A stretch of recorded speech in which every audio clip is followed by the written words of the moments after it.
So, should I tell you a little more about some things that stood out in the books of Adam and Eve? It's written in the language there, if you see it. So, in the first days of creation, it talks about, I mentioned before, there was a light that was created in the first day that was separated the light from the darkness or whatever. This was not the sun, so this was a different light source. I believe it was Christ who was in that light, and also I believe Christ was present as the Word of God at that time. So when he said, "Let there be light," that word that went forth that created something from nothing, that had the authority to manifest light. That authority and that word that went forth and that creative power is Christ in essence. That's just regular here in Vancouver. It happens all the time. If it's not an actual emergency, they're dealing with the people that are falling down from the drugs on the street. If you know, you know. It's not an easy problem to fix, and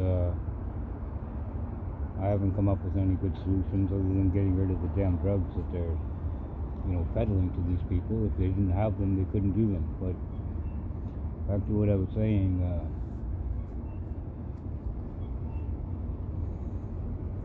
in the literature in Genesis, it talks about the 6 days of creation, sorry.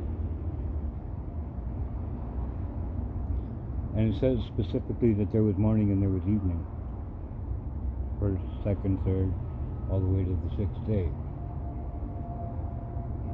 It doesn't describe night as we know it, where the darkness falls, morning and evening. So it seems that in the garden, at least, this light source kept it light all night, like a night light, whatever, right? But when they went out of the garden in the books of Adam and Eve, it describes an account with Adam. And he's mortified by this darkness that he's never experienced. And he's in a cave with his wife, and he can't even see her in front of him. And he's, as I said,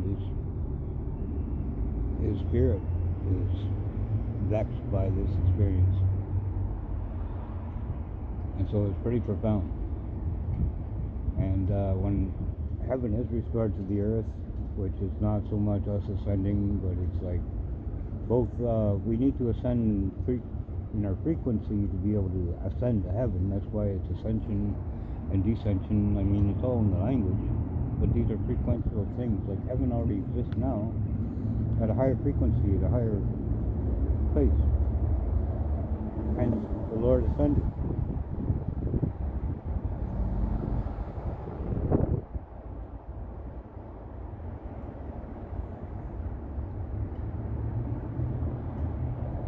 There's also talk about an event that happened about 100 years ago, maybe a little more. And it's not talked about a whole lot, even though I'm sure there is something you could find if you tried to look it up. It's about a huge meteor shower, which was actually stars falling from the heavens, like just before the turn of the century or something.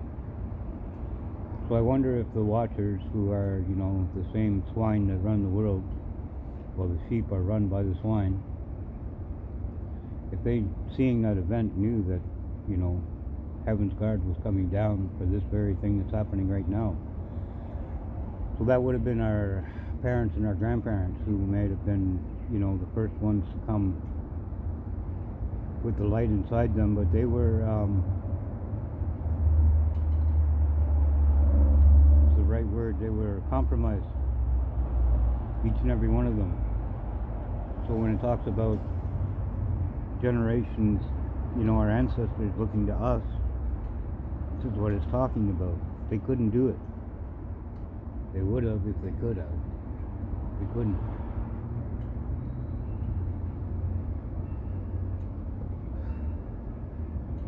So anyways, in a world that is based on falsehood, the truth becomes taboo. And